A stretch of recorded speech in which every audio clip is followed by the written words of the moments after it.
The sun was a hammer, and the land was the anvil. It beat down on the cracked earth, on the skeletal remains of mesquite trees, and on the woman who stumbled through the shimmering heat.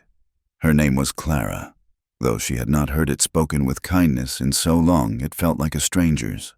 The calico dress she wore, once a pale blue dotted with tiny flowers, was now a ragged map of her journey, torn by thorns, stained with sweat and the rust brown of her own blood. Her feet, bare and blistered, left faint, crimson footprints on the sharp stones and blistering sand. Each breath was a fire in her lungs. Her lips were cracked and peeling, her tongue a thick, useless thing in her mouth. She had been running for 3 days, or maybe 4. Time had dissolved into a relentless cycle of sun and moon, of a terror that chased her in the daylight and a deeper dread that haunted her fitful, waking sleep. The world had shrunk to the next step, and the one after that. Thirst was no longer a feeling. It was the whole of her being. Ahead, a dark line shimmered in the haze. At first, she thought it another trick of the heat, a mirage sent to torment her. But as she drew closer, forcing one foot in front of the other, the line resolved itself into a fence. Posts of weathered cedar were strung together with 3 strands of barbed wire, a stark declaration of ownership in a land that seemed to belong to no one but God and the devil. It was a barrier, but to Clara, it was a destination, a place to stop. She reached it as the sun began its final, bleeding descent, painting the western sky in brutal strokes of orange and purple. Her fingers, scraped and raw, brushed against the rough wood of a post. It was real, solid. She clung to it for a moment, her body trembling with the last of its strength. Then, her knees gave way, and she slid down the post into a heap, the vast, indifferent silence of the wilderness swallowing her final, ragged sigh. She did not fully lose consciousness, but hovered in a gray space between the living world and the one that waited beyond, a place where there was no sun, no thirst, and no fear. Beau Coltrane saw her from a distance, a crumpled heap of fabric against his south fence line that did not belong. He reined in his buckskin mare, Juniper, who had already pricked her ears, sensing the wrongness of the shape. Beau's first thought was trouble. Trouble came in many forms out here. A wounded animal, a drifter looking for a handout, or, worst of all, a trap. A woman used as bait while her men hid in the scrub, waiting for a lone rider to get close. His hand rested instinctively on the worn grip of the Colt Peacemaker at his hip. He dismounted, his movements measured and quiet, the jingle of his spurs the only sound besides the low whisper of the evening wind. He approached in a wide circle, his eyes scanning the surrounding ridges and arroyos, searching for any sign of movement, the glint of a rifle barrel, the twitch of a horse's ear. There was nothing, only the immense, soul-crushing emptiness of the high desert. As he got closer, he saw the state of her. This was no decoy, no outlaw's doxy playing a part. The dress was torn not for show, but by brutal passage through unforgiving country. The blood on her feet was real, caked with dust. Her hair, a tangled mess of chestnut brown, was matted with burrs and dirt. He knelt beside her, his shadow falling over her face. Her eyelids fluttered. She looked up at him, and what he saw in her eyes chased all suspicion from his mind. It was not mere fear. It was a deep, hollowed-out terror, the look of a rabbit that has been run to the very edge of its life by hounds. There was no fight left in her, no trickery, only a final, desperate plea to whatever came next. Without a word, he holstered his pistol. He was not a man given to impulses, but the thought of leaving her here for the coyotes and the night chill was not one he could entertain. Gently, he slid one arm beneath her shoulders and the other under her knees. She was lighter than a sack of feed, a fragile collection of bones and trembling skin. She let out a tiny, wounded sound, a whimper that was barely audible, but did not resist. He lifted her and carried her toward Juniper, who watched with calm, intelligent eyes. Getting her onto the saddle in front of him was an awkward business. but he managed it, her head lolling against his chest. As he mounted behind her, he could feel the fever radiating from her skin. He turned the mare for home, the setting sun at his back, riding slowly and carefully, the strange, broken burden in his arms shifting with every step. His cabin was a modest affair, a single room built of sturdy pine logs chinked with mud and stone, nestled in a small valley between two low ridges that offered some protection from the wind. It was not much, but it was his inside. It was spare, but clean. A stone fireplace dominated one wall, its mantelpiece holding a few simple items: a tin of tobacco, a sharpening stone, and a small, silver-framed photograph of a smiling woman. A sturdy table with two chairs stood in the center of the room, and a built-in bunk covered with a thick wool blanket occupied one corner. A cot was folded against the far wall. The air smelled of wood smoke, coffee, and worn leather. He laid her gently on his own bunk, her slight frame barely making an impression on the mattress. For a moment, he simply stood there, looking down at her. He was a man accustomed to solitude, who had chosen this life precisely because it kept the complications of the world at arm's length. And now, a complication of the most vulnerable and unpredictable kind was lying in his bed. He shook off the thought and went to work. He stoked the embers in the fireplace, adding a few pieces of dry juniper until a small, steady flame flickered to life. He filled a basin with water from the barrel by the door and set a kettle on to warm. He found a clean cloth and a tin of salve his mother had taught him to make from comfrey and lard. When he returned to her side, she was watching him, her eyes wide with a fear that had rekindled itself. He kept his movements slow, his voice low and steady. "You've got some scrapes that need tending," he said, his tone matter-of-fact, as if he were discussing a lame horse. "The water's warm. It won't sting much." He knelt by the bunk. He needed to get to the abrasions on her arms and legs, many of them covered by the tattered calico. He saw the way her body tensed as he reached for the hem of her sleeve. He stopped. He looked at her, really looked, and saw the panic rising in her eyes. He understood. It was not his touch she feared, but the touch of any man. He stood up and went to the small chest where he kept his few belongings. He returned with a sharp skinning knife.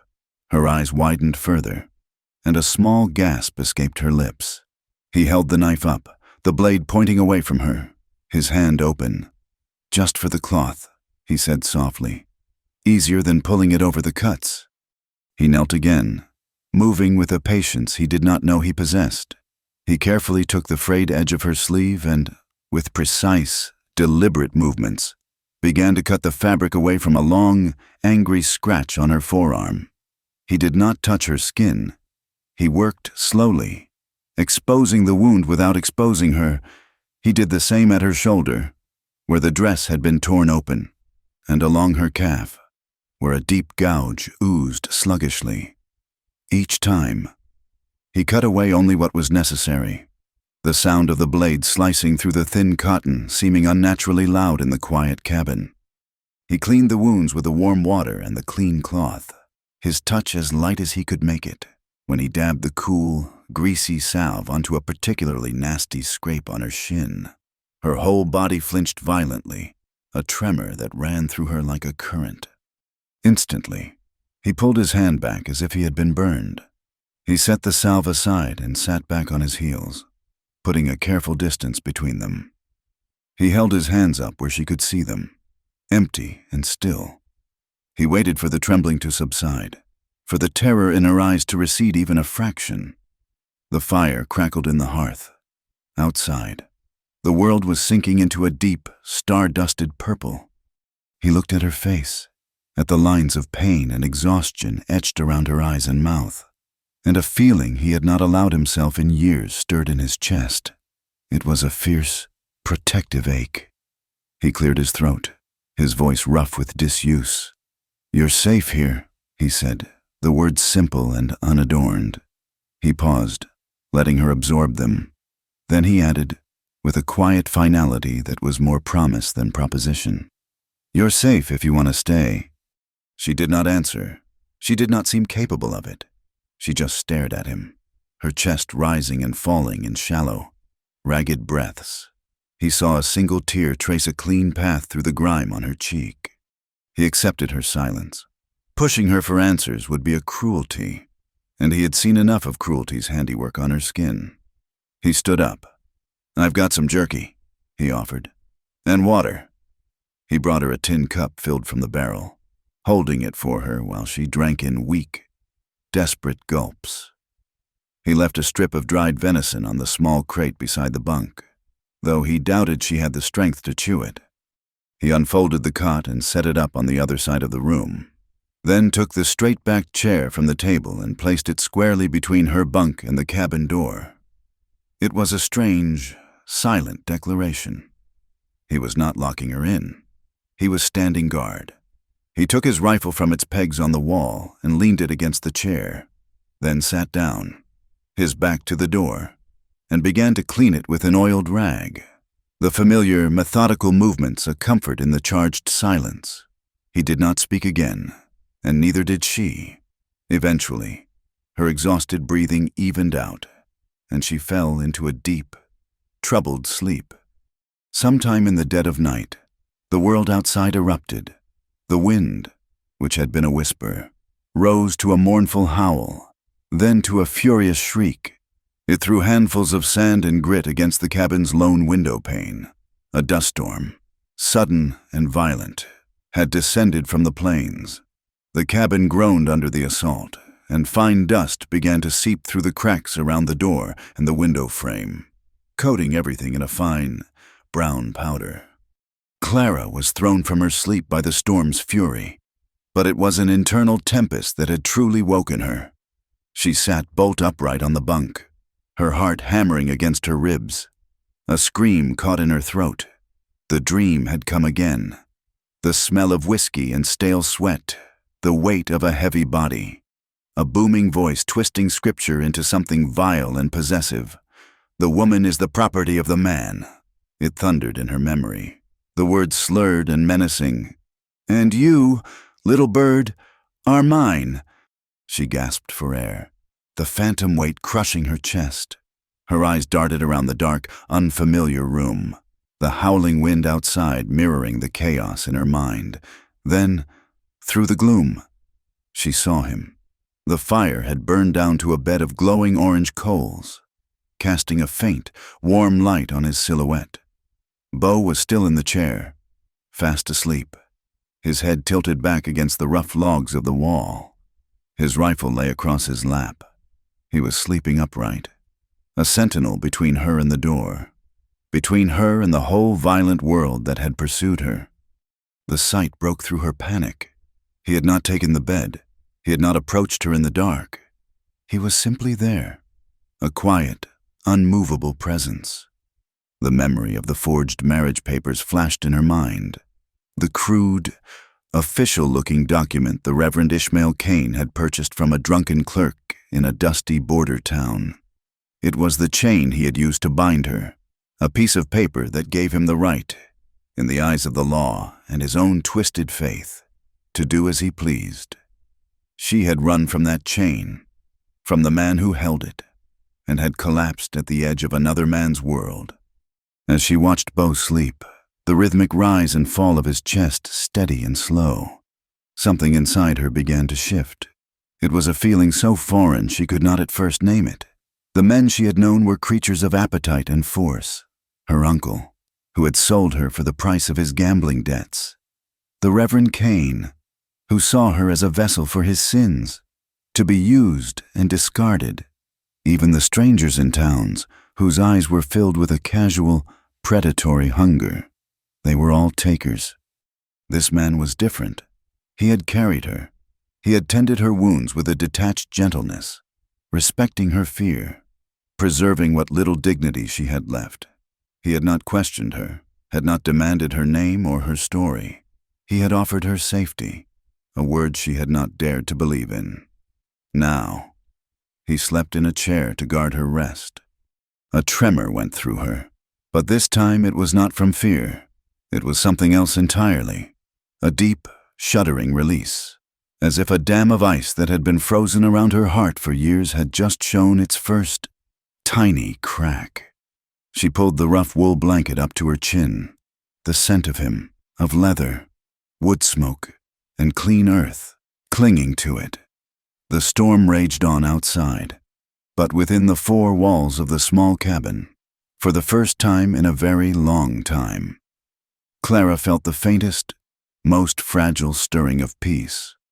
She lay back down, her eyes still on the sleeping figure in the chair, and listened to the sound of his breathing until the howling of the wind became a lullaby, and she drifted back to sleep. The days that followed the dust storm fell into a quiet, unspoken rhythm. Time, for Clara, was no longer measured by the terror of pursuit, but by the slow passage of the sun across the vast, blue canvas of the sky. The wounds on her body began to heal. The angry red of the scratches faded to a pale pink. The blisters on her feet hardened into new skin. The deeper wounds, the ones etched upon her soul, remained. But in the shelter of Beau Coltrane's quiet existence, they were no longer being torn open anew each day. She still did not speak much. Words were dangerous things. They could be twisted, used as weapons, or turned into chains.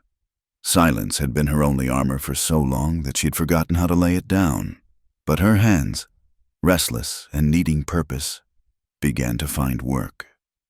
She started small.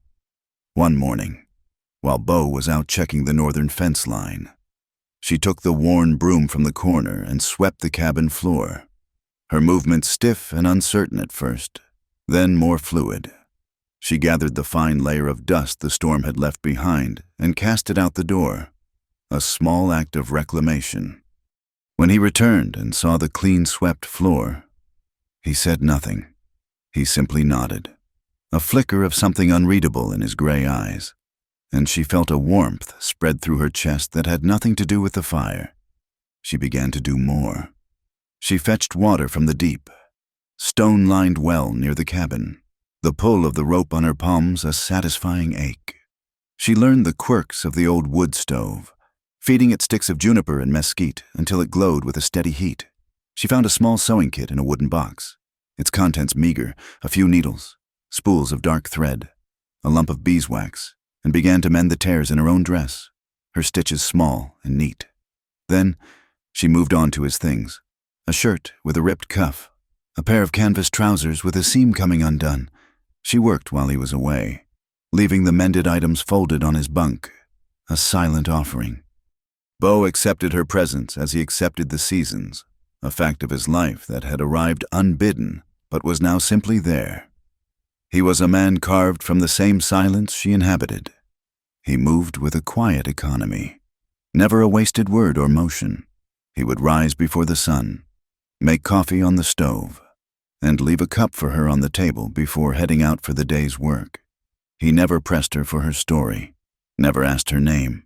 To him, she was simply the woman he had found, a broken creature he was allowing the space to heal. One evening, as she was pulling a skillet of sizzling bacon from the stove, her hand slipped. The hot iron handle seared her palm. She gasped, dropping the skillet with a loud clatter onto the stone hearth, and immediately cradled her hand to her chest, biting her lip to keep from crying out. The pain was sharp and white-hot. Beau was across the room in 3 long strides. "Let me see," he said, his voice low but firm. Instinctively, she recoiled, hiding her hand behind her back. "It is nothing." The words were a hoarse whisper, the first she had spoken in over a week. He stopped, holding his own hands up, open and unthreatening. "A burn needs air, and it needs to be clean. Let me help you." Her fear warred with a throbbing pain. She remembered other hands, cruel and grasping, that had offered help that was anything but. But his eyes held no malice, only a calm, steady concern. Slowly, hesitantly, she brought her hand forward. The palm was an angry red, already beginning to blister. He took her wrist, his grip surprisingly gentle. his calloused fingers barely grazing her skin as he turned her hand over to inspect the damage. He led her to the water barrel and ladled cool water over the burn until the worst of the fire subsided. Then, he tore a strip from a clean flour sack and retrieved the tin of salve. He applied the cool grease with the tip of his finger, his touch so light and focused only on the injured skin that she found herself breathing again. As he wrapped the white cloth around her palm, securing it with a neat knot, his movements were efficient and impersonal, like a doctor tending to a patient. He never let his gaze wander from his task. He touched no more of her than was absolutely necessary. When he was done, he released her wrist and stepped back. "Keep it clean," he said, his voice returning to its usual quiet tone. "The pain will ease by morning." He then retrieved the fallen skillet, scooped the bacon back into it, and set about finishing their supper as if nothing had happened. But something had, in that small, quiet act of kindness. Another layer of her fear had melted away. A few days later, he came back from the corral leading Juniper. "You need to know how to ride," he stated, not as a suggestion, but as a fact. "A person can't get far on their own 2 feet out here, not if they need to." The thought of being on top of such a large, powerful animal terrified her. But the unspoken meaning in his words, "if you need to run again," was more powerful than her fear. He helped her up, his hands briefly at her waist, a touch so fleeting and practical it barely registered. The world looked different from the back of a horse, high and unsteady. She was clumsy, her body stiff with apprehension. She pulled too hard on the reins, causing Juniper to toss her head in annoyance, and she nearly slid off when the mare took an unexpected step. Bo remained patient. He walked beside the horse, one hand on the bridle, his voice a low, soothing murmur as he explained how to use her legs to guide the animal, how to hold the reins with a light but steady hand. "You don't force her," he said. "You ask her. A horse knows what you are feeling. If you are scared, she will be too." They practiced in the corral for an hour. Clara began to relax, to feel the rhythm of the horse's gait, emboldened. She tried to urge Juniper into a slow trot. She kicked too hard, surprising them both. The mare lurched forward, and Clara, caught off balance, tumbled sideways, landing in the soft dust with a muffled thump. For a moment, she lay there, stunned and certain he would be angry. Instead, she heard a sound she had not heard since she arrived. Laughter. It was not a mocking sound, but a deep, warm chuckle that seemed to come from the very center of his chest. He came over and offered her a hand. "A bit too much ask in that one," he said, a smile crinkling the corners of his eyes. She looked up at his face, transformed by the simple act of smiling, and felt an answering flutter inside her. She took his hand, and as he pulled her to her feet, a small, hesitant smile touched her own lips. It felt foreign, like a muscle she had not used in years, but it was real. And in that moment, under the vast, open sky, sharing a laugh in a dusty corral, she felt a flicker of something she had thought was lost to her forever. A simple, uncomplicated joy. Their peaceful isolation was not meant to last. The coffee was running low, and their supply of flour was nearly gone. A trip to Dry Hollow was necessary. The town was little more than a single dusty street lined with a dozen weathered buildings, a mercantile, a saloon, a blacksmith, and a handful of houses. To Clara, it felt like stepping back into the world of men, a world of judging eyes and whispered condemnations. She rode beside Bo, her shoulders hunched, her gaze fixed on her hands clutching the saddle horn. Inside the mercantile, the air was thick with the smells of leather, spices, and chewing tobacco, as Bo negotiated with the shopkeeper for sacks of flour and beans. Clara felt a pair of eyes on her. She looked up and met the gaze of a large, florid man with a thick mustache and small, assessing eyes. He was dressed in expensive but dusty clothes, a prosperous rancher by the look of him. "Well now, Coltrane," the man boomed, his voice filling the small store. "Did not figure you for the marrying kind, keeping this one hidden away up in those hills." He gave Clara a slow, insolent look, his eyes traveling down her patched dress and back up again, as if he were pricing livestock. Beau turned slowly, placing himself partially between Clara and the other man. "Ransom," he said, his voice flat and cold. "She is staying with me for a while." The man, Ransom, let out a short, unpleasant laugh. "Is that what they are calling it these days? You find her wandering, did you? Or did she run off from somewhere?" He took a step closer, his gaze still fixed on Clara. "What is your name?" "Girl."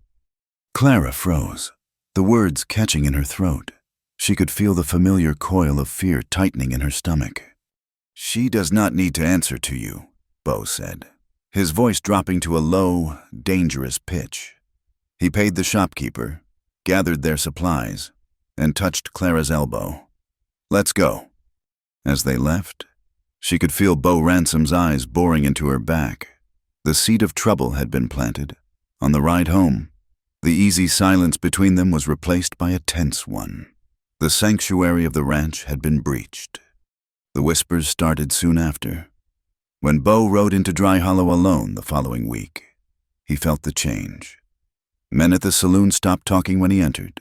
Women clustered together outside the mercantile, their conversation dropping to a murmur as he passed, their eyes following him with a mixture of curiosity and contempt. He heard snippets. "Runaway whore, some kind of criminal, Coltrane's gone soft in the head." He ignored them, his face an unreadable mask. But inside, a cold anger began to smolder. He had sought this life to escape the judgment of others, and now it had followed him, threatening to poison the fragile peace he had built for the woman under his protection. That night, he found himself staring at the photograph on the mantelpiece longer than usual. The woman in the frame, Mabel, smiled out at him, her eyes bright with a life that had been extinguished far too soon. The memory rose in him, sharp and painful as a fresh wound. They had been standing on this very land, planning where the house would go.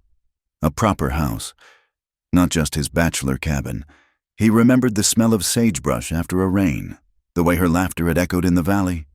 The railroad was pushing through, buying up land, and a man named Hargrove, a foreman with eyes as cold as a snake's, had claimed their creek access was railroad property. Beau had argued with him, his voice raised in anger. Mabel had put a calming hand on his arm. Hargrove had been drinking. He had pulled a pistol. It had all happened so fast. A flash of fire, a deafening crack. He remembered the look of surprise on Mabel's face, the way she had crumpled to the ground. He had killed Hargrove moments later, a cold, clean act of vengeance, but it had not brought her back. The guilt had been his constant companion ever since. He had not been fast enough. He had not protected her. He had survived, and she had not.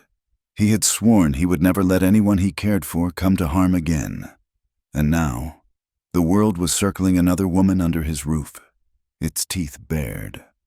He must have made a sound, a rough noise in his throat, because when he turned from the fire, Clara was watching him, her expression full of a hesitant concern, the shared sorrow in the room. His for a past he could not change, and hers for one she could not escape, hung between them. "He said I was his property," she said, her voice barely a whisper. The abruptness of it startled him.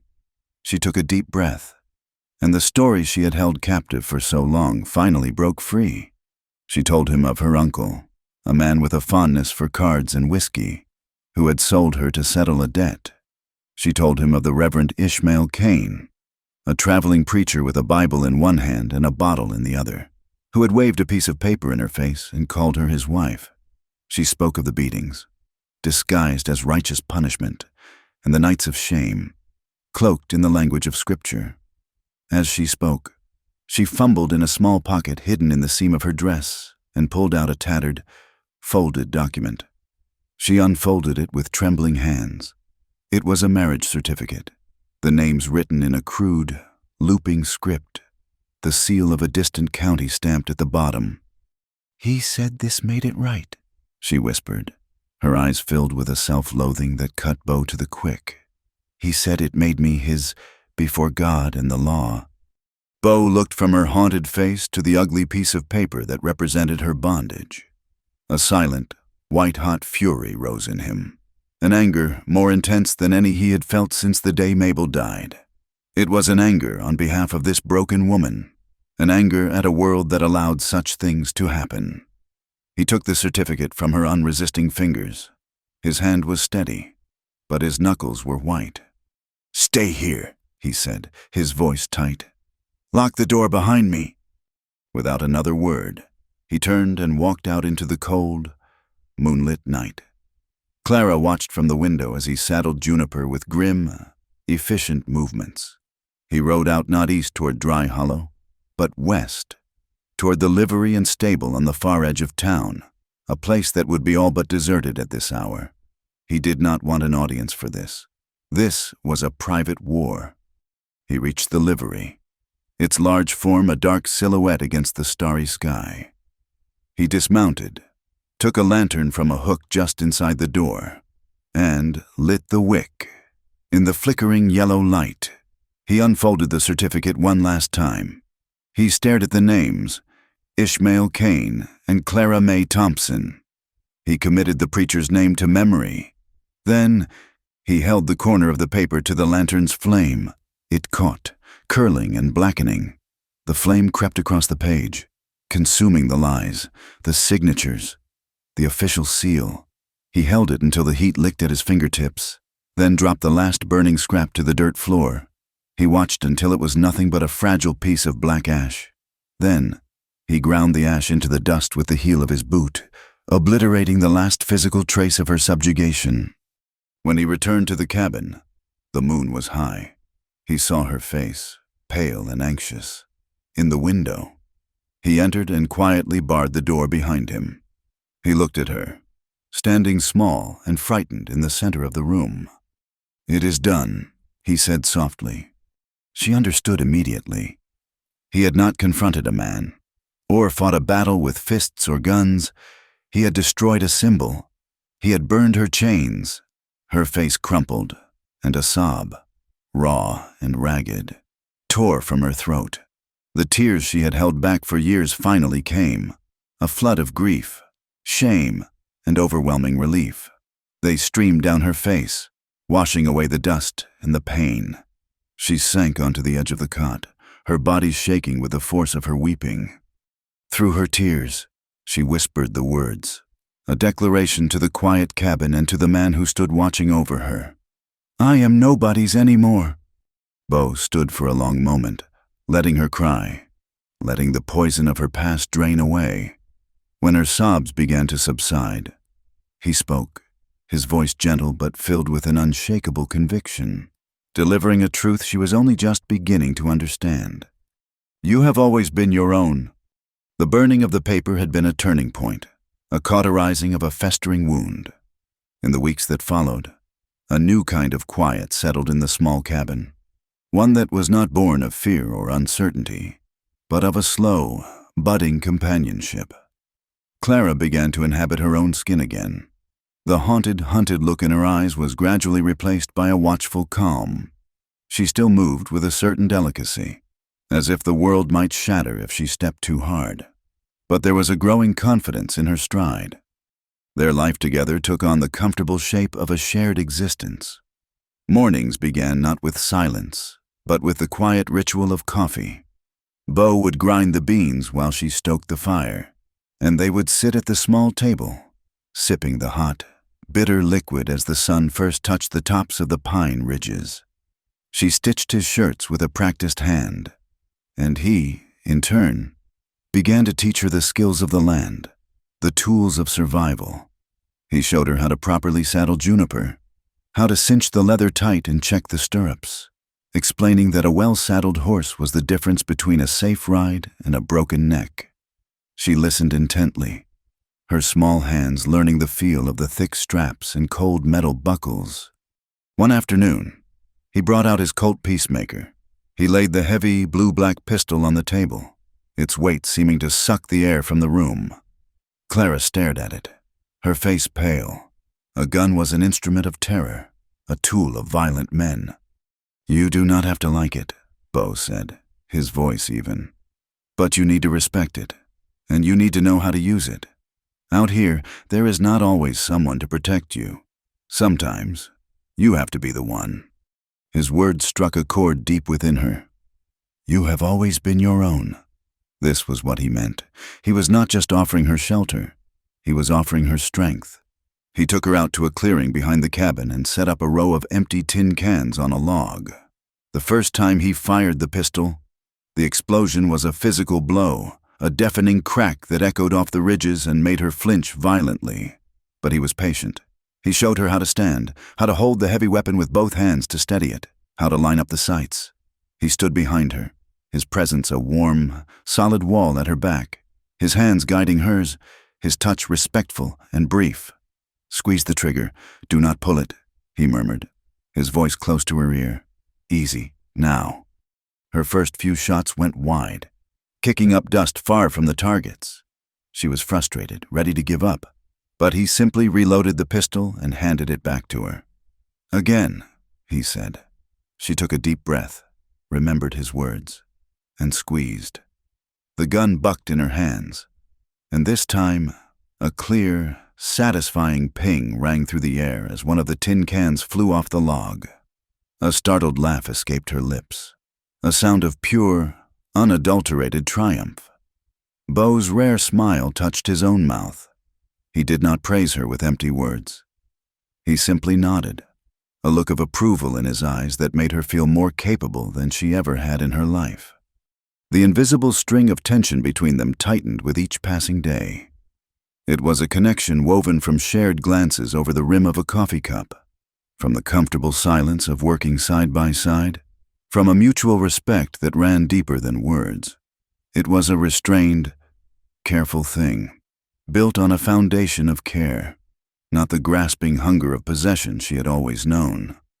One morning, a cold snap had descended on the valley, and she sat huddled by the fire, wrapped in one of his thick wool blankets. The warmth felt like a luxury. Lost in thought, she stared into the flames, a stray lock of her clean, chestnut hair falling across her forehead. She did not hear him approach. She only sensed his presence as he knelt beside her. Before she could react, he reached out a hand, his movements slow and deliberate so as not to startle her, with a gentleness that seemed almost impossible for a man with such calloused hands. He softly brushed the strand of hair from her forehead, his fingers grazing her temple for a fleeting second. The touch was featherlight, but it sent a jolt through her entire body, a warmth that had nothing to do with the fire. Her breath caught in her throat. As soon as his fingers left her skin, he pulled his hand back and stood up, putting a careful distance between them as if he, too, had felt the shock of it. He turned to the stove to pour himself a coffee, his back to her, leaving her to sit with the ghost of his touch on her skin and a heart that was beating far too fast. Later that day, the memory of his gentle gesture gave her a strange sort of courage. She found him by the corral, mending a bridle, his hands working the leather with practiced skill. She stood for a moment, gathering her nerve. "That first night," she began, her voice quiet but clear. He stopped his work and looked at her, his expression attentive. "When you tended to my cuts, you cut away the cloth. You looked away." He held her gaze, his own unreadable. She took a shaky breath. "No one has ever done that before. The men I have known, they always looked, they always wanted to see." The shame of it, the memory of being an object for others' eyes, rose in her like a bitter tide. Beau set the bridle aside and wiped his hands on his trousers. He considered her words for a long moment, the silence stretching between them. When he finally spoke, his voice was low and devoid of any artifice. "Did not need to see," he said simply. "Just needed to help." His words were a balm on a wound she had not known was still bleeding. It was not just what he had done, but why.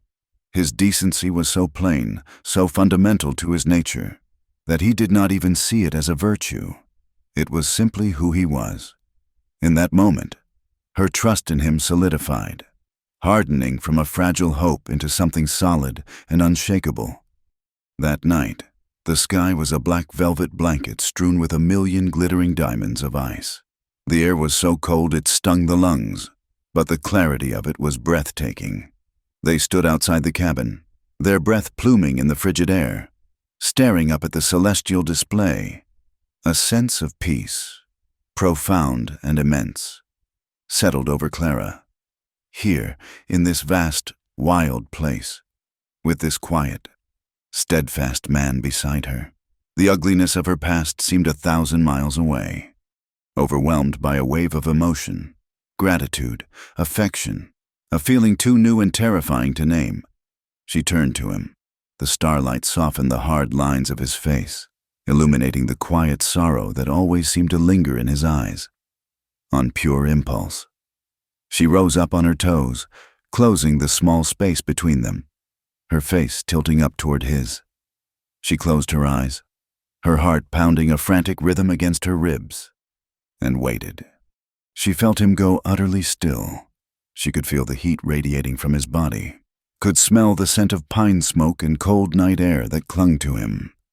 It would be so easy for him to close the distance, to take what she was so tentatively offering. A second passed, then 2. He did not move. He did not touch her. He simply waited, breathing, giving the choice and the power entirely to her. The moment stretched, and her courage faltered. The ghosts of the past whispered in her ear, telling her she was foolish, that she was nothing, that this was a mistake. A tremor of fear ran through her. She opened her eyes and stepped back, a flush of shame coloring her cheeks. Beau's expression was not one of rejection or anger. There was only a deep, quiet understanding in his gaze. He gave a slight, almost imperceptible nod, accepting her retreat as gracefully as he would have accepted her advance. He had seen her vulnerability, her hesitation, and had protected her even from himself. The fragile peace was shattered 2 days later. Beau rode into Dry Hollow for salt and a new axe handle and saw it nailed to the post outside the mercantile. A piece of paper, stark and official, with bold letters that made the blood run cold in his veins. Reward. He swung down from Juniper, his body rigid, and read the notice. $100 for the return of a runaway bonded servant named Clara Mae Thompson. It gave a vague description. Her height, her hair color, the approximate age. It was the name from the certificate. Below, it listed the claimant as one Reverend Ishmael Kane. As Beau stood there, his mind racing, Beau Ransom emerged from the saloon, wiping beer from his thick mustache. He saw Beau reading the poster, and a slow, predatory grin spread across his face. "Well, look at that.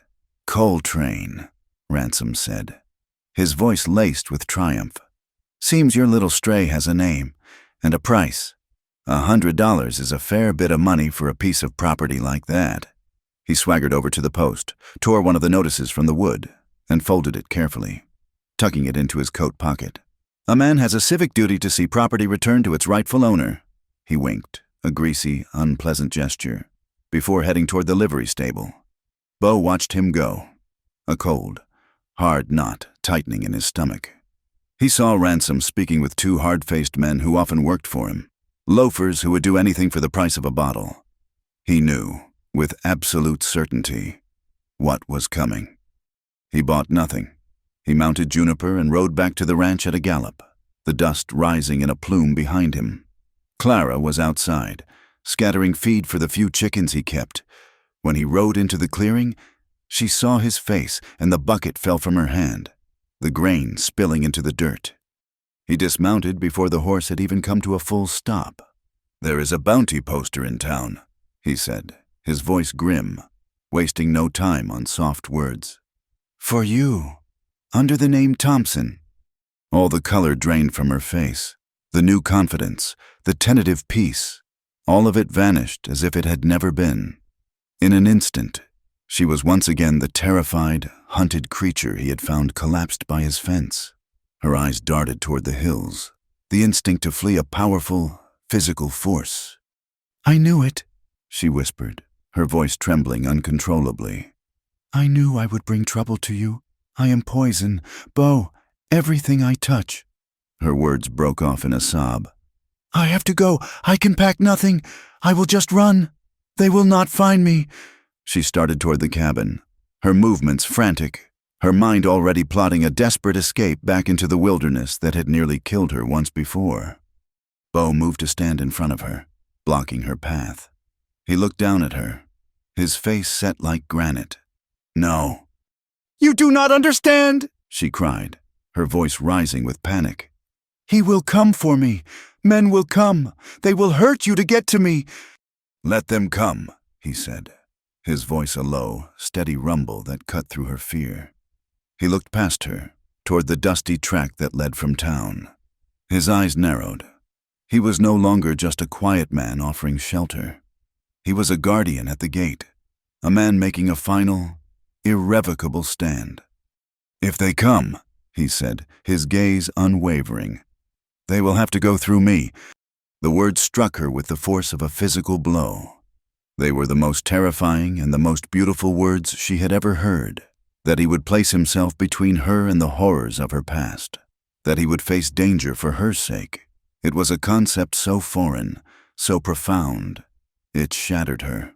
The frantic energy drained out of her, replaced by a wave of emotion so powerful it buckled her knees. The tears that came were not from fear, but from a heart that was breaking and healing all at the same time. Without thinking, she reached out a trembling hand and laid it on his forearm. It was a simple, desperate touch, the first time she had ever willingly reached for him. The contact was electric, a silent plea and a silent thank you all at once. He looked down at her small hand, pale against the sun-darkened skin and worn fabric of his sleeve. For a long moment, he did not move. Then, slowly, he raised his own hand and covered hers, his strong, calloused fingers closing around her own. He did not let go.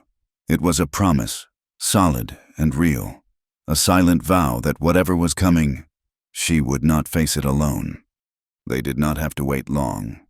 An hour later, as the sun began its long, slow slide toward the western horizon, the sound came, the rhythmic beat of hoofbeats.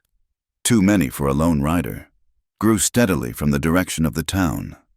Bo, who had been sitting in the chair by the door, his Winchester rifle resting across his knees, stood up.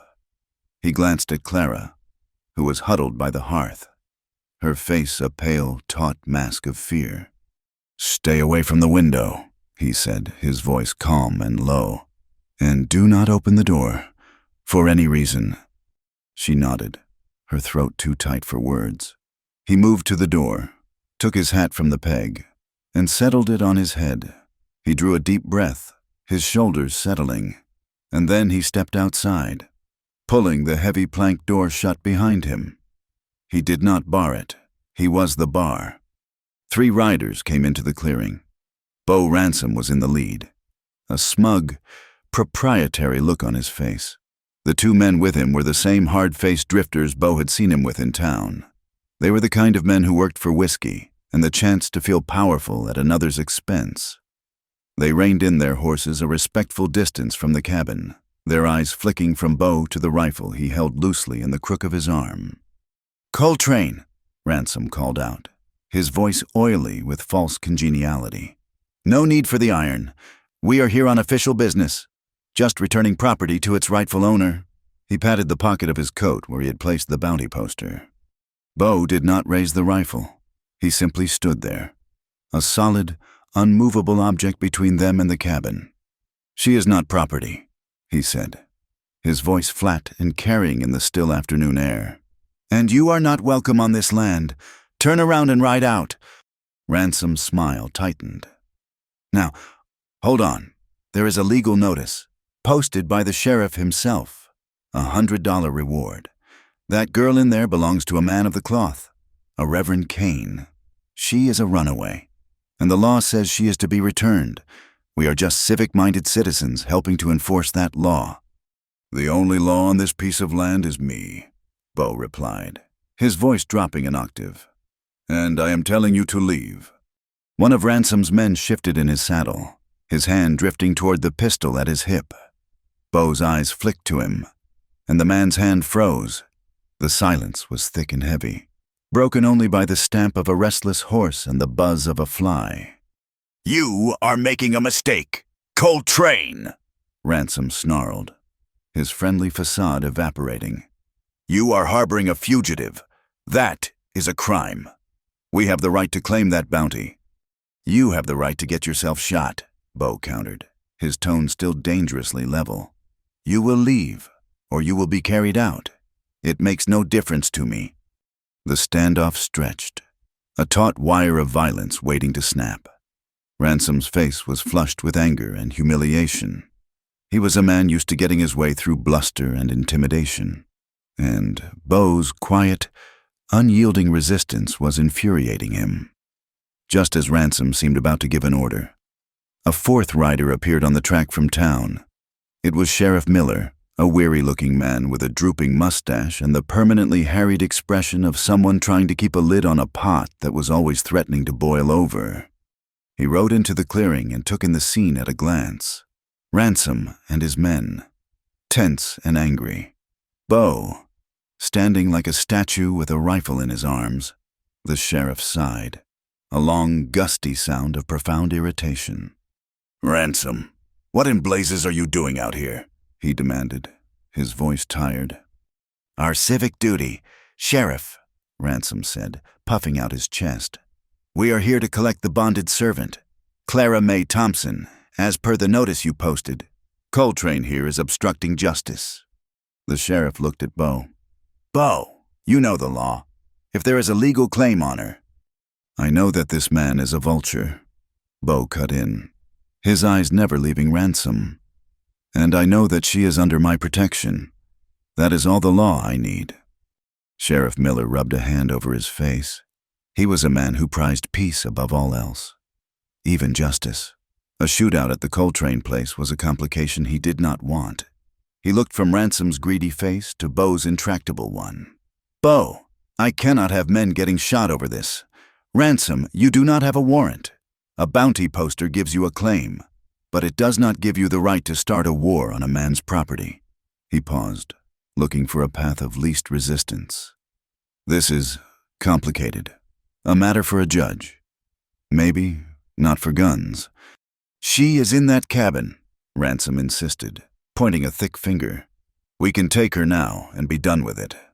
"You will do no such thing," the sheriff said, his voice finally taking on a harder edge. He was not a brave man, but he was the law. "You and your boys will ride back to town with me. Now, we will sort this out later." Ransom looked like he wanted to argue, but he saw the finality in the sheriff's tone. And he saw the look in Bo's eyes, a look that promised a swift and bloody end if he pushed any further. With a curse, he wrenched his horse's head around. "This is not over! Coltrane!" he spat.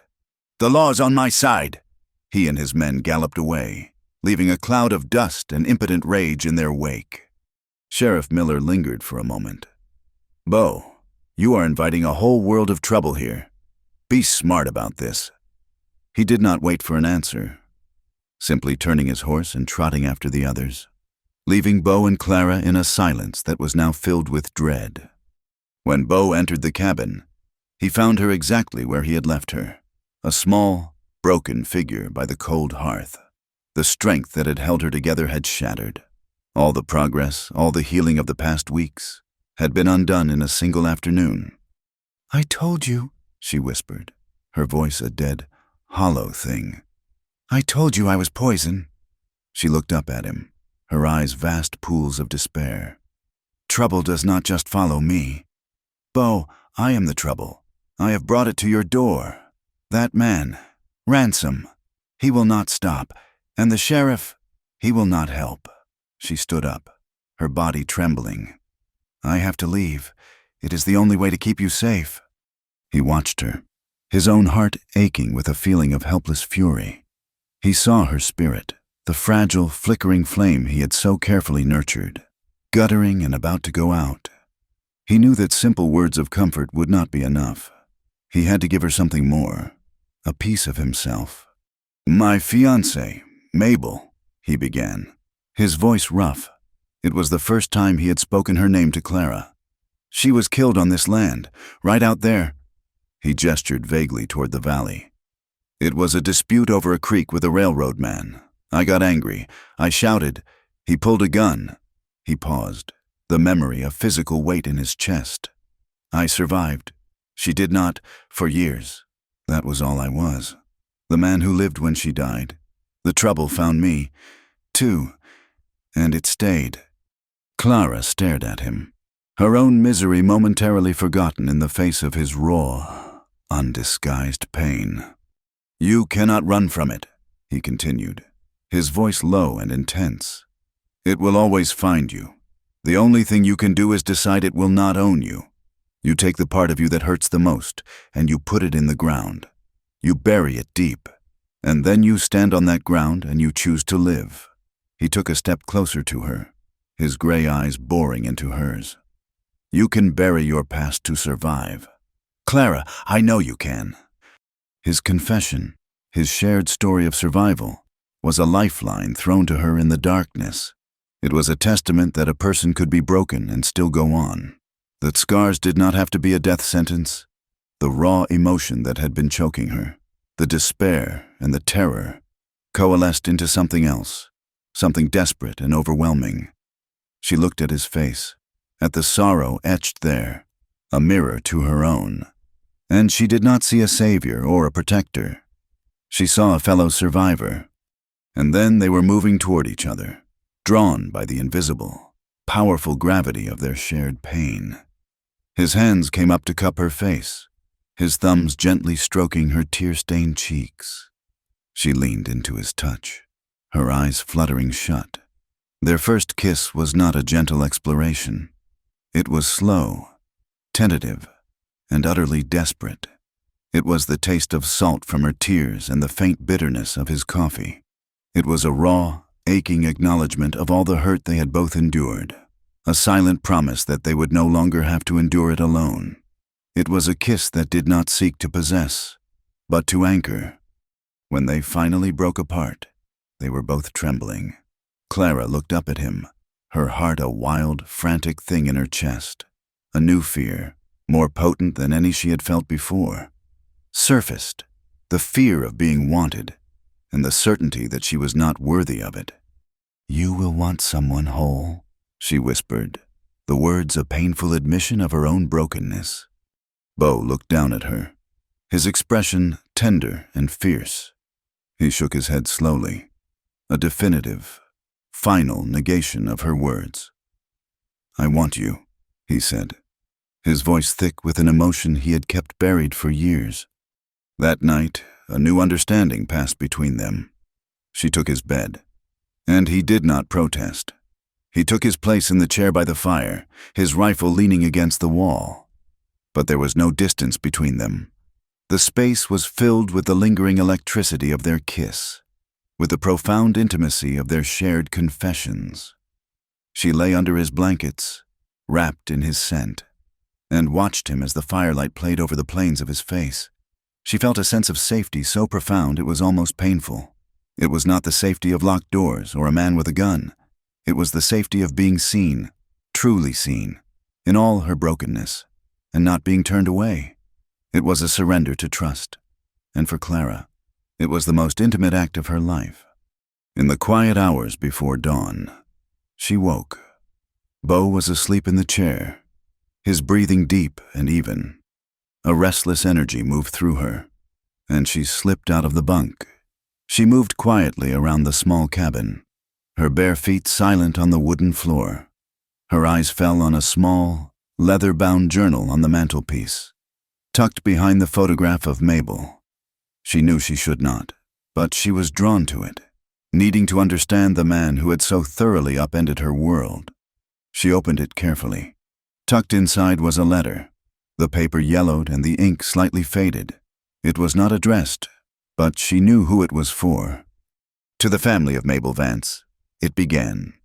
It has been 3 years. I am told that time is meant to heal such things, but I have found that it only grinds the edges of the wound into a finer dust.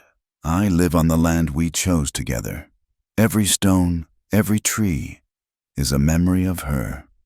I often ask myself what right I had to survive that day. What right I had to take a life in vengeance when I could not save hers. Did I earn the right to keep breathing when she did not? I do not have an answer. I do not know if I will ever deserve to feel the sun on my face and not think of the shadow where she should be. I do not know if I will ever deserve to love again. The letter was unfinished, unsigned, a raw, bleeding wound committed to paper. Clara gently folded it and put it back in the journal, her heart aching for him, for the weight of the guilt he carried in silence. She turned and looked at him, asleep in the chair, his face vulnerable in the pre-dawn light. He had told her to bury her past, but his own was still a ghost that haunted the corners of his life. She waited until he was awake, until the sun was up and they were sharing their morning coffee. She looked at him across the small table, her gaze direct. "Do you still believe you do not?" she asked softly. He looked at her, his eyes questioning. "Deserve to love again," she clarified, her voice barely a whisper. He knew then that she had found the letter. A shuddered look came over his face, the familiar mask of stoicism falling back into place. He looked down into his coffee cup, at the black, swirling liquid. He did not answer. He could not. The silence was his confession. The day was tense, the unspoken question hanging in the air between them. The threat of ransom was a constant, low hum beneath the surface of their quiet chores. That night, the threat took on a new, more terrifying form. They were woken not by a sound, but by a sudden, unnatural orange glow filling the cabin.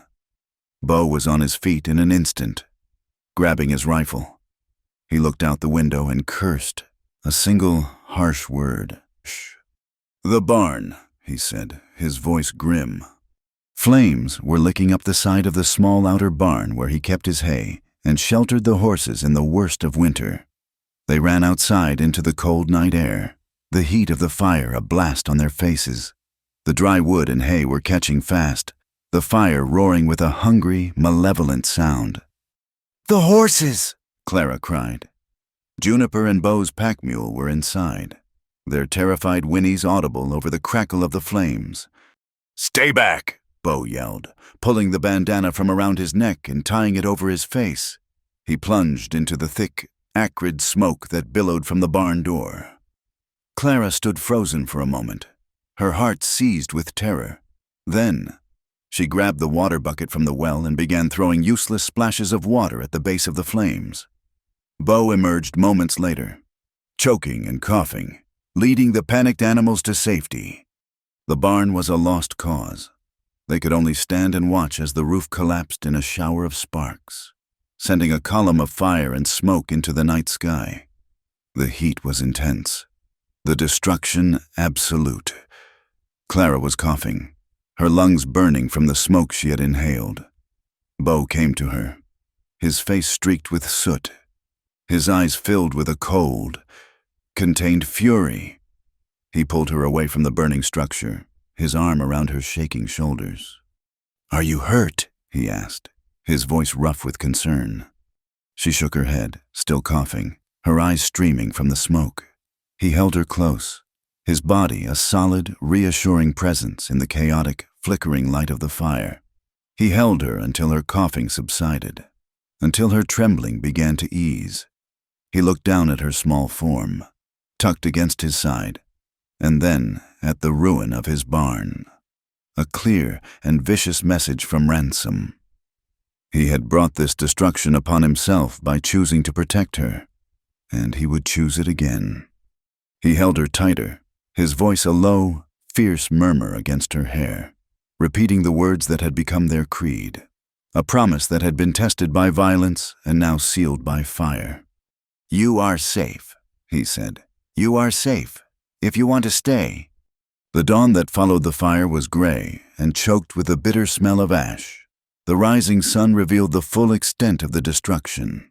The barn was a blackened skeleton, a gaping wound on the landscape. Bo and Clara stood before the smoldering ruins, the silence between them heavy with the unspoken truth.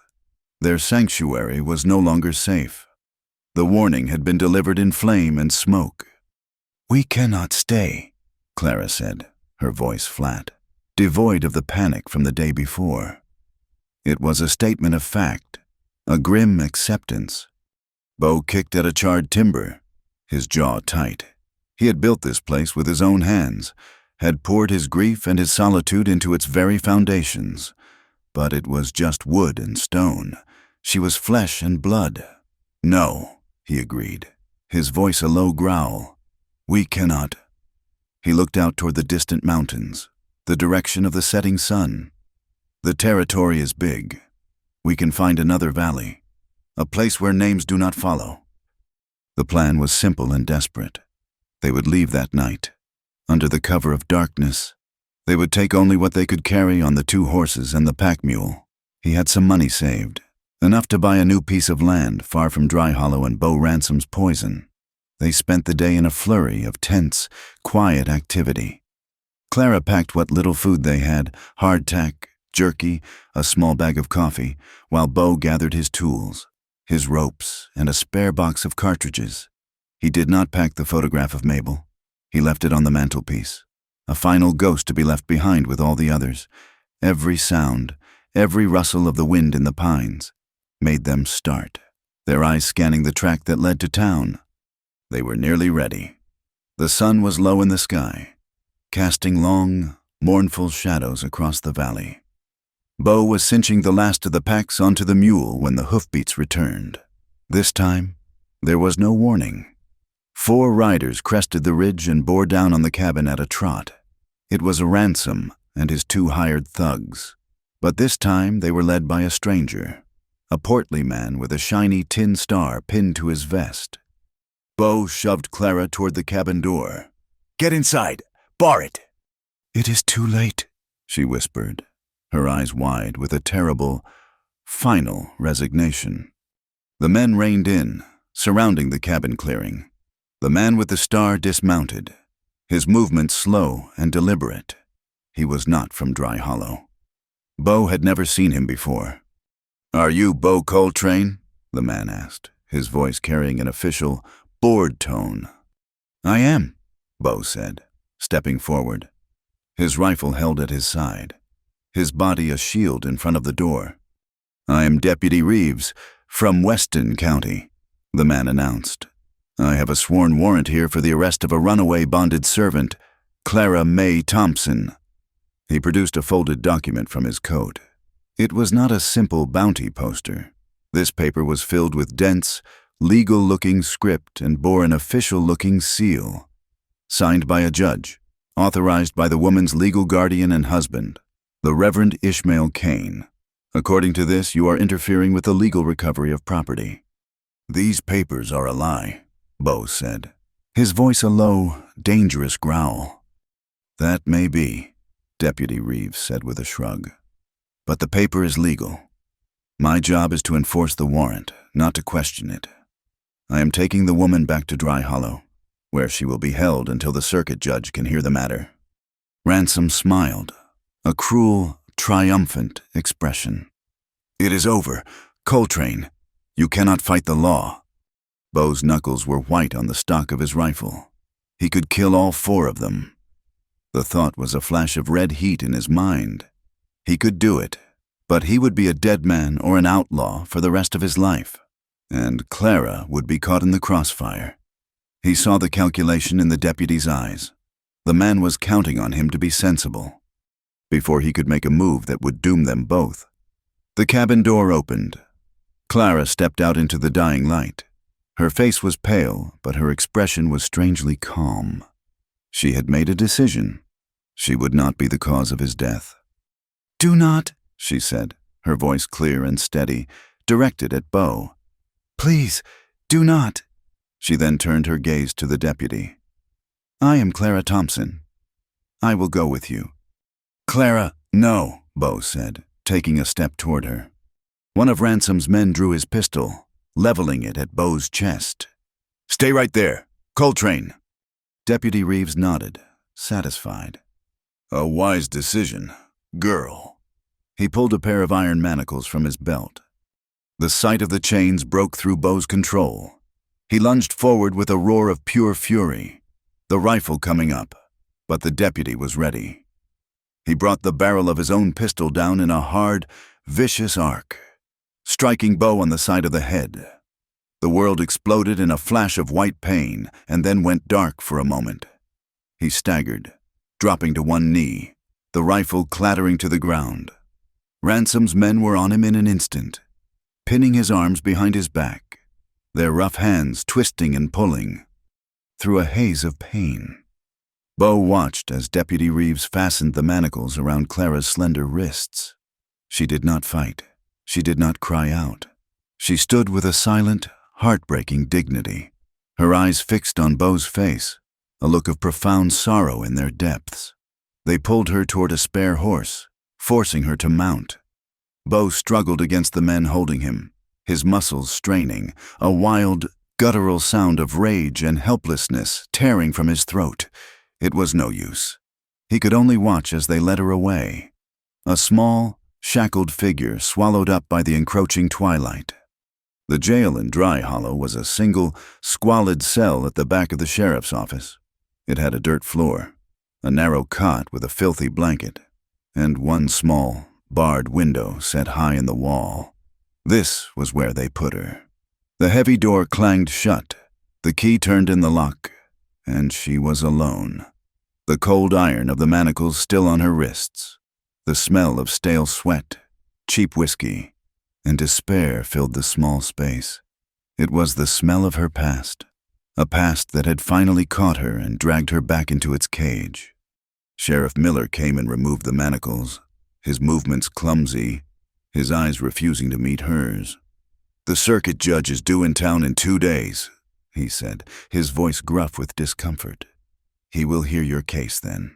If you have anything to say for yourself, now would be the time. Clara looked at him, her face a blank canvas. She had traded her words for Bo's life. It was the only bargain she had left to make. She remained silent. The sheriff sighed. A man caught between his conscience and a legal document he did not have the authority to dismiss. He knew Ransom was a snake, but the warrant from another county tied his hands. He left her in peace, the silence of the cell pressing in on her. News of the captured runaway spread through Dry Hollow like a prairie fire. The town, which had previously only whispered, now found its voice. Women would walk down the alley behind the sheriff's office, peering through the bars of her window, their faces masks of righteous indignation. "Harlot," one of them hissed, her voice loud enough for Clara to hear clearly. "Look at her. No shame at all," another one added. "I hear she bewitched that poor Coltrane man, led him into sin and trouble." The town's minister, a stern man with a severe face, stood across the street from the sheriff's office and delivered an impromptu sermon on the evils of fallen women, his voice rising and falling in a cadence of condemnation. Each word was a stone thrown at her, a public stoning of her character. Clara retreated to the darkest corner of the cell, pulling the filthy blanket around her shoulders, trying to make herself invisible. But she could not shut out the voices. They seeped through the walls, through the bars, confirming the worst things she had always believed about herself. She was poison. She was trouble. She was worthless. Bo came to consciousness with a throbbing head and a heart full of cold, black rage. He had failed her, while he had been planning their escape. Ransom had been moving, using the law as a weapon. He could not fight them with guns. Not now. He had to fight them with the truth. But his truth, her truth, was worth nothing against a forged piece of paper. He needed more. He needed proof. His mind raced, sifting through the details of Clara's story. The Reverend Ishmael Cain, a traveling preacher. He had dealt with men like that before. Grifters who used the word of God as a cloak for their own greed and appetites. They always left a trail. He thought of the men who drifted through the territory. Men who saw everything and said nothing unless there was a profit in it. And then a name came to him. Silas Croft, an old prospector, a man who had been scratching a meager living out of the hills for 30 years. Silas knew everyone's business. He had a memory like a ledger book, and a thirst for whiskey that could be used to pry it open. Bo did not wait. He splashed cold water on his face, packed a canteen and some jerky, and set out on Juniper, riding hard for the broken country to the northwest where Silas was known to keep a camp. He rode through the night, the moon his only guide, his mind a relentless engine of purpose. He had 2 days. He found Silas's camp at noon the next day, a ramshackle collection of canvas and scavenged wood tucked into a rocky canyon. Silas himself was a gnarled, leathery man with a wild beard and eyes that had seen too much sun and too much disappointment. He was cooking bacon over a small fire and looked up with suspicion as Bo rode in. "Coltrane," Silas grunted. "You are a long way from your own grass?" Bo dismounted, his movement stiff from the long ride. "I need information." "Silas." He pulled a small, heavy pouch from his saddlebag and tossed it to the prospector. It landed in the dirt with a satisfying clink of coin. Silas picked it up, weighed it in his hand, and a flicker of interest crossed his face. "Information is dear these days." "What kind?" "A preacher," Bo said. "Calls himself the Reverend Ishmael Cain." The prospector's eyes narrowed. "I know the name.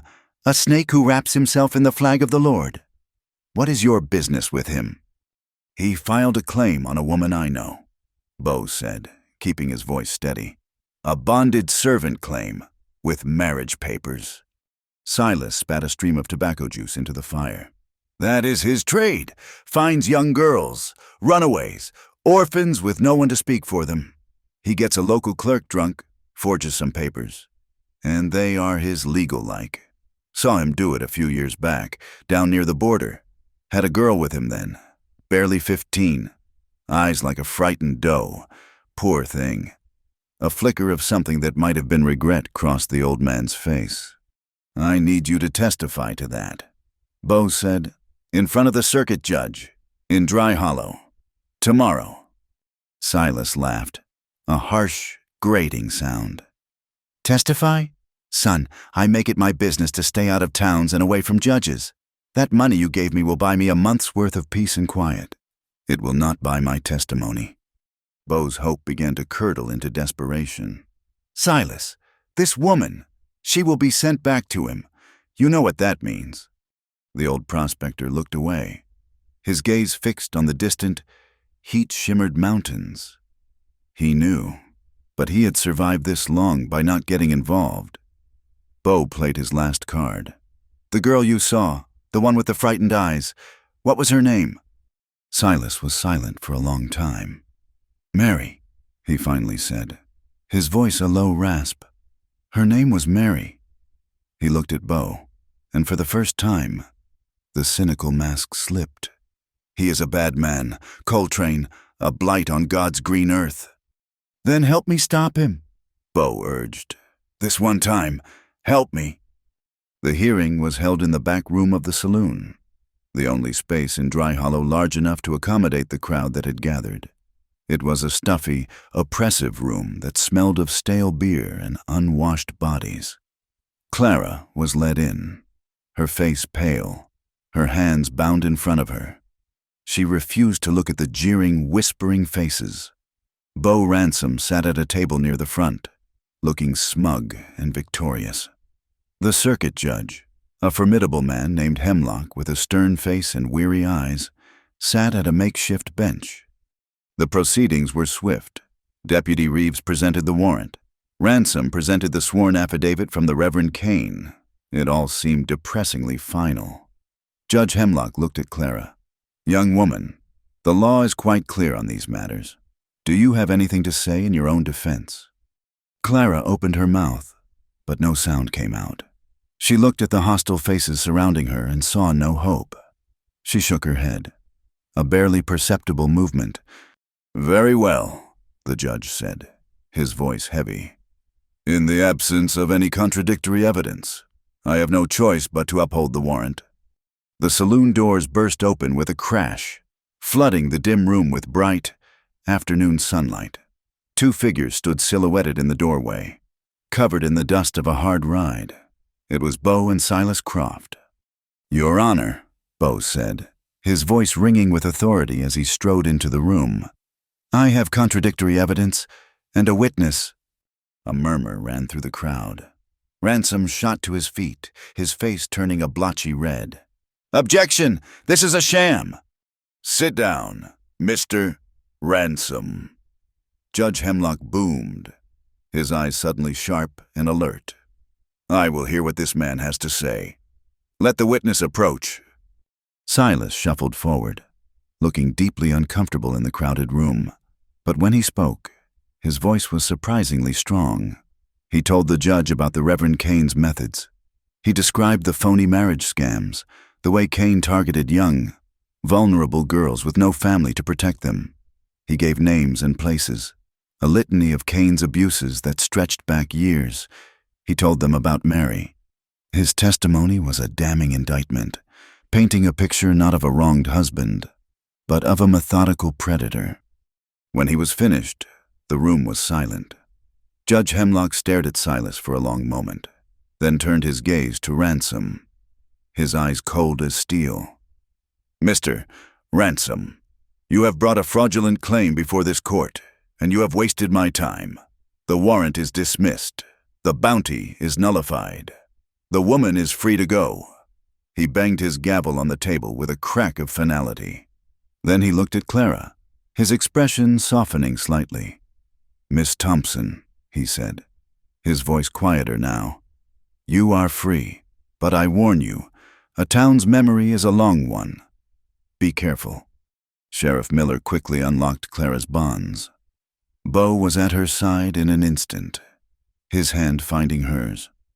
As they turned to leave, the crowd parted, their faces a mixture of shock, disappointment, and suspicion. The whispers started again. Different now, but no less cruel. She was free, but she was still branded.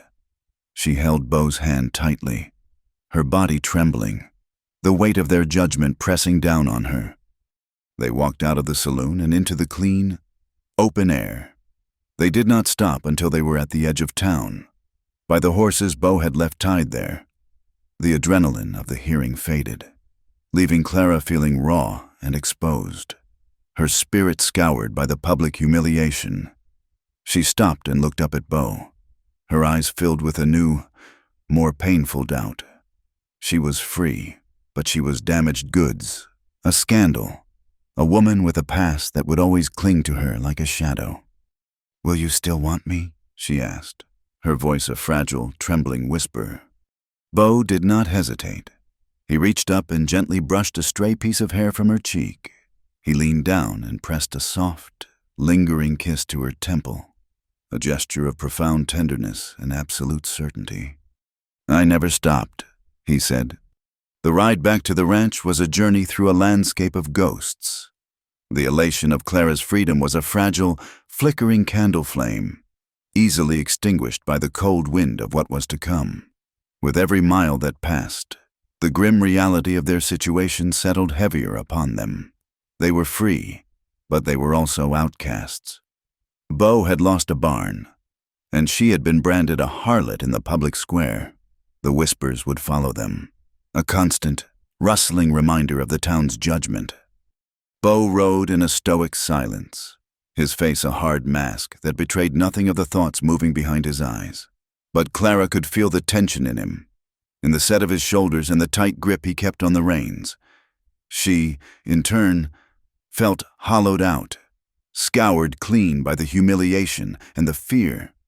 The victory in the saloon felt distant and unreal. All she could feel was the deep, aching certainty that she had brought ruin to the one person who had shown her kindness. As they neared the turnoff to his valley, a familiar, acrid smell drifted on the breeze, the scent of cold ash. It was the smell of destruction, of loss. Clara's stomach tightened into a cold, hard knot. Beau's jaw clenched, but he said nothing. He nudged Juniper into a faster trot, his face grim. They came over the final ridge, and the full scope of the violation lay before them. It was worse than just the burned barn. The fire had been a message, but the looting had been an act of pure, malicious spite. The cabin door hung open from a broken hinge. The window was shattered, shards of glass glittering like cruel diamonds in the dirt. Ransom and his men had not been content with seeing her arrested. They had returned to salt the earth, to erase what little peace Beau had managed to build in this isolated place. Beau swung down from his horse, his movements stiff. He walked slowly toward the cabin, his boots crunching on the broken glass. Clara dismounted, her legs trembling so badly she could barely stand. She followed him, her heart a leaden weight in her chest. The inside was a scene of calculated chaos. The table had been overturned. The sacks of flour and beans they had just purchased were slashed open, their contents spilled across the floor in a useless, gritty mess. The few books he owned were torn, their pages scattered like dead leaves. On the mantelpiece, the silver-framed photograph of Mabel lay face down, the glass cracked. Someone had taken a knife to his bunk, slicing the mattress and the blankets to ribbons. They had taken nothing of value, for there was little to take. Their goal had not been robbery. It had been desecration. It was too much, the last of Clara's strength. The fragile composure that had carried her through the hearing and the ride home crumbled into dust. A low, wounded sound escaped her throat. She sank to her knees amidst the ruin, the spilled flour clinging to her dress like a shroud, the tears she had refused to shed in her cell. In front of the jeering town, now came in a torrent, a storm of guilt and despair that shook her entire body. "This is my fault," she wept, the words torn from her. "All of it. I told you I was poison. I told you. I have cost you everything. Your home, your safety, everything you have built." She buried her face in her hands, her shoulders heaving with sobs that seemed to come from the very depths of her soul. She had brought the ugliness of the world to his door, and it had consumed all that he had. Beau stood in the middle of the room for a long moment, his face unreadable as he surveyed the wreckage of his life. He looked at the slashed mattress, the broken photograph, the desecrated space that had once been his refuge. A muscle worked in his jaw. Then he looked down at Clara, a small, broken figure kneeling in the center of the chaos he had invited by choosing her. He walked over to her and knelt in the flour beside her, the fine white powder dusting the knees of his trousers. He did not touch her at first. He just waited until her sobs began to subside into shuddering gasps. When she finally looked up, her face streaked with tears and grime. She saw no anger in his eyes. There was no blame, no regret. There was only a deep, quiet resolve that seemed to burn away all the ugliness surrounding them. He reached out and gently cupped her chin, his thumb wiping away a tear. "They did not take everything," he said, his voice low and rough, but steady as a rock. He held her gaze, his own unwavering. "If I got you, I got enough." The simple, profound truth of his words silenced her weeping.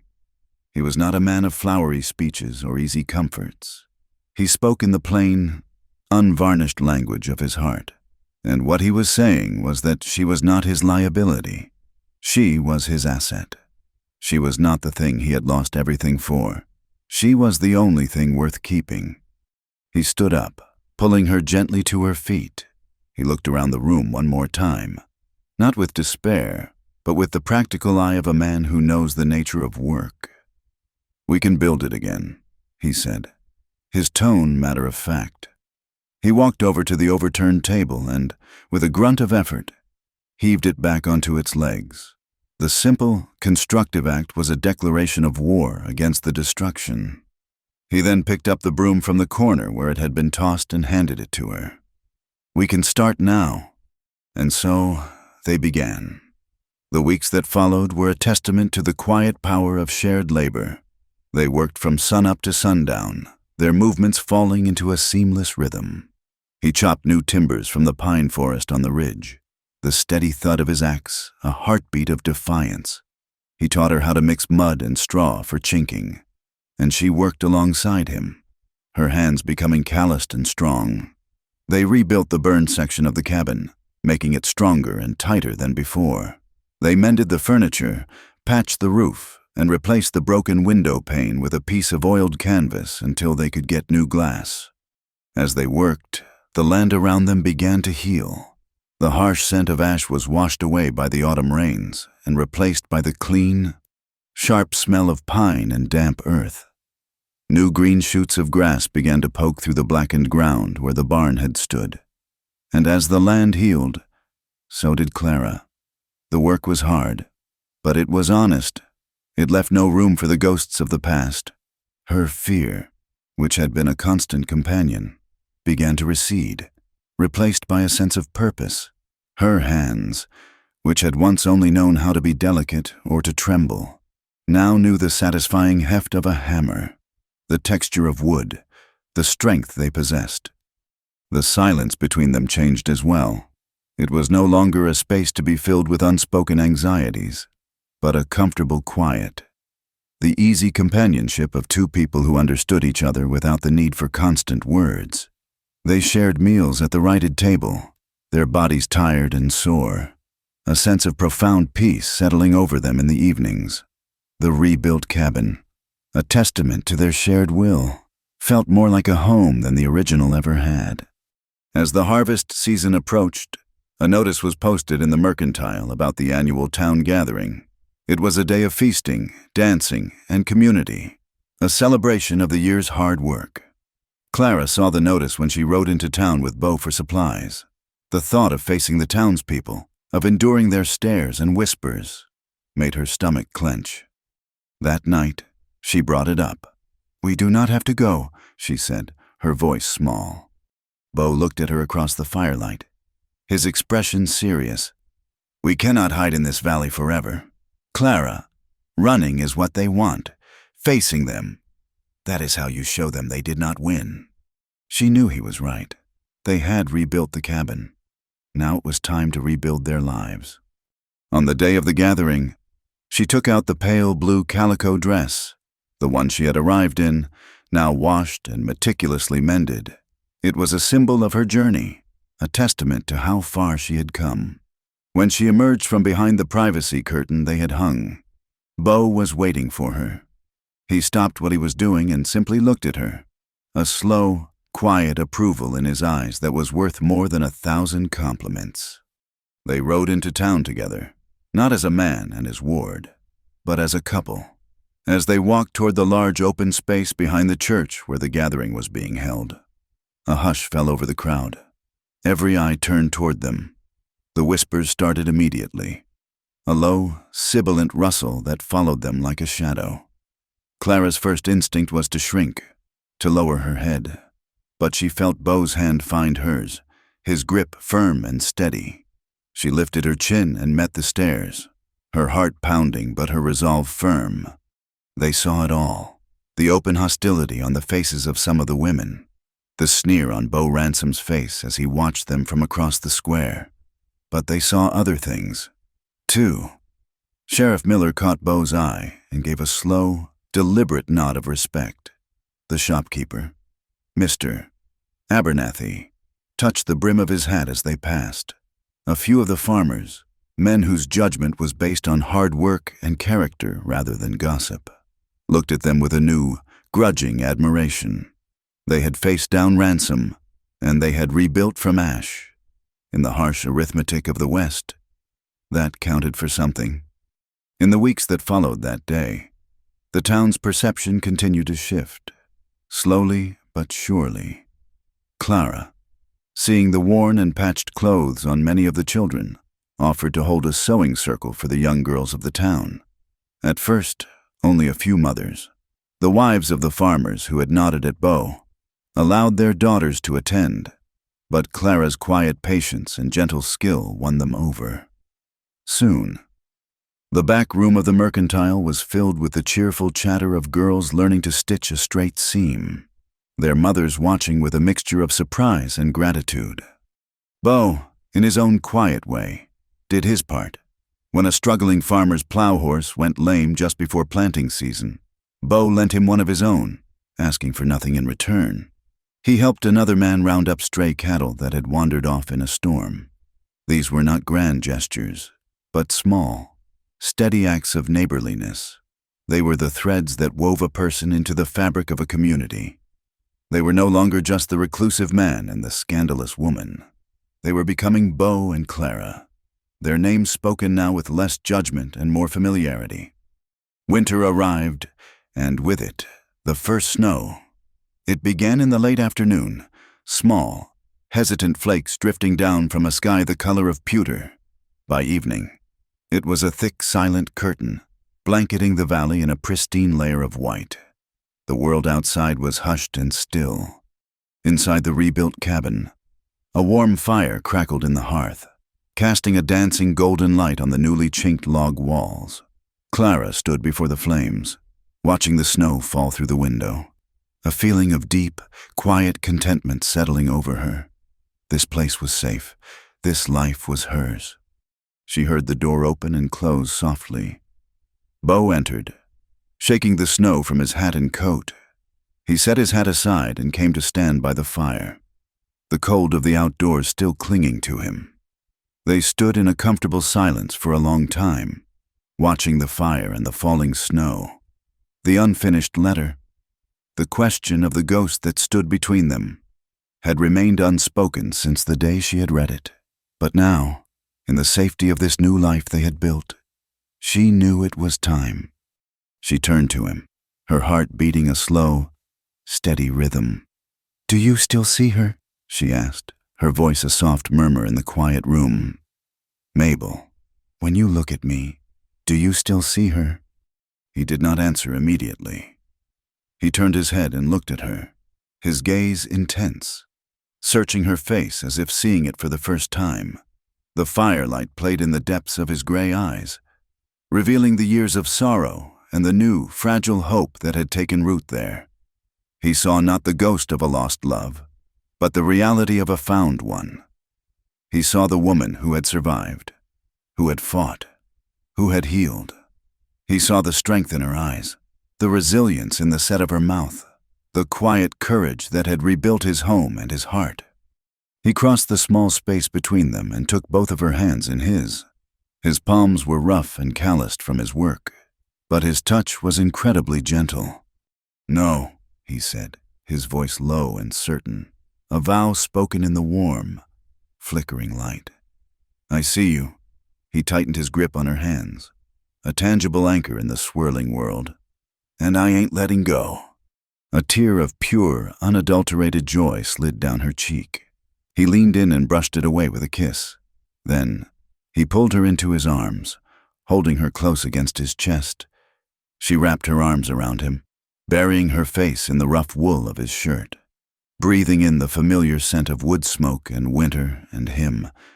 They stood there, locked in an embrace, two broken souls who had found a way to become whole together.